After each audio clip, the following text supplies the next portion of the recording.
ഫിദ്ദുന്യാ വൽ-ആഖിറ, ഈ ലോകത്തും നാളെ പരലോകത്തും അല്ലാഹു അവർക്ക് കടുത്ത ശിക്ഷ നൽകും, വേദനാജനകമായ ശിക്ഷ.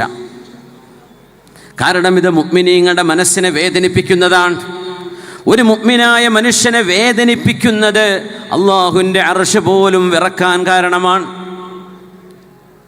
മുഅ്മിനീങ്ങളെ വേദനിപ്പിക്കാൻ പാടില്ല എന്ന്, ഇതൊക്കെ നമ്മുടെ കൾച്ചറാണ്. ലഹും അദാബുൻ അലീമുൻ ഫിദ്ദുന്യാ വൽ-ആഖിറ. എന്നിട്ട് അല്ലാഹു പറയും, അവസാനം നോക്കി, ആയത്തിൻ്റെ അവസാനം എന്തൊരു ഭംഗിയാണ്. വല്ലാഹു യഅലം, അള്ളാഹുവിനറിയാം ആരൊക്കെയാണ് ഫേക്ക് ഐ ഡി വെച്ചിട്ടും അല്ലാതെയും ഇപ്പണി ചെയ്യുന്നത് എന്ന് അള്ളാഹ്ക്കറിയാം. വഅൻതും ലാ തഅലമൂൻ, നിങ്ങൾക്കറിയൂലായിരിക്കാം ചിലപ്പോൾ. അള്ളാഹുവിനറിയാം ആരാണ് ഈ പണി ചെയ്യുന്നത് എന്ന്. വല്ലാഹു യഅലം, മുഅ്മിനീങ്ങളുടെ മനസ്സുകൾക്കിടയിലേക്ക് ശൈഥില്യവും മോശപ്പെട്ട ചിന്തകളും വിഘടനവും വെറുപ്പും വിദ്വേഷവും, ഇതൊക്കെയല്ലേ ഫാഹിഷത്ത് എന്ന് പറയുന്നത്. വ്യഭിചാരവും തോന്നിവാസങ്ങളും അവിടെ ഇരിക്കട്ടെ. മാ കാന ഫാഹിഷൻ വലാ മുതഫഹിഷ, പുണ്യനബി സല്ലല്ലാഹു അലൈഹി വസല്ലം തങ്ങൾ വാക്കുകളിൽ അസഭ്യം പറയാറില്ലായിരുന്നു. അത് ഹബീബിൻ്റെ ചര്യയല്ല, നമുക്കും പാടുള്ളതല്ല അത്. അലൈകി ബിർരിഫ്ഖി യാ ആയിഷ, ആയിഷ ബീവി നിങ്ങൾ മാന്യമായി സംസാരിക്കണേ എന്ന് ആയിഷ ബീവി റളിയല്ലാഹു അൻഹയോട് പുണ്യനബി പറഞ്ഞത് എപ്പോഴാണെന്നറിയോ? ജൂതന്മാർക്ക് ആയിഷ ബീവി മറുപടി കൊടുത്തപ്പോൾ, ജൂതന്മാർക്ക് മറുപടി കൊടുത്തപ്പോൾ ഹബീബിൻ്റെ മറുപടിയാണ് ആയിഷ ബീവിയോട്.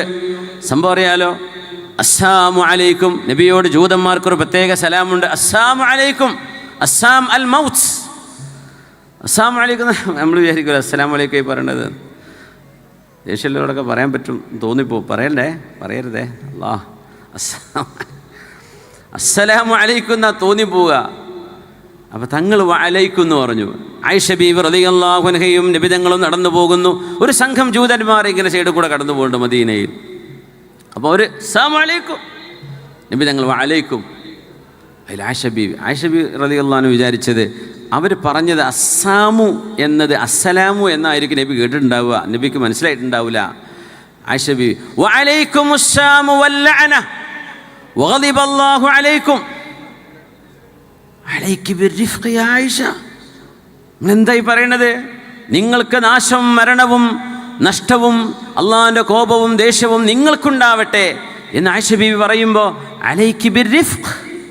ആയിഷ ബീവി നിങ്ങൾ എന്തായി പറയണത്? മാന്യമായിട്ട് മറുപടി കൊടുക്കീൻ. അലൈകി ബിർരിഫ്ഖ്, സോഫ്റ്റായിട്ട് മറുപടി പറയീൻ. അപ്പോൾ ആയിഷ ബീവി എന്താ പറഞ്ഞത്?